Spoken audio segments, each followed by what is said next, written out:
exactly what happens when I disabled Google Chrome on my Android, and for iOS users too, this is applicable. Now, here is what I have learned after disabling it. If you are looking to disable Google Chrome on your Android, here is what I have found. Firstly, if you have disabled the Chrome app, nothing would happen. Like, it's not risky, not anything else. If you disable once and when you can re-enable it from your settings, it will start working like the same thing.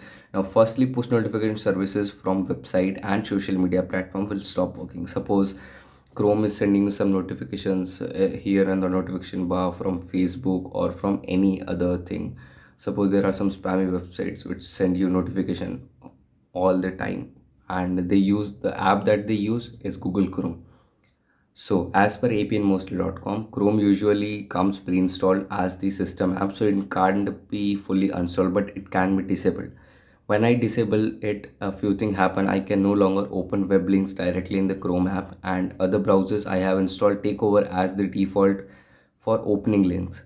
Some background processes like Google Discover and personalized content may be affected, but my user data and settings within the disabled app remain intact, and it's worth nothing that disabling doesn't impact the functionality of Android system web view, which is the separate component used by the app to display web content.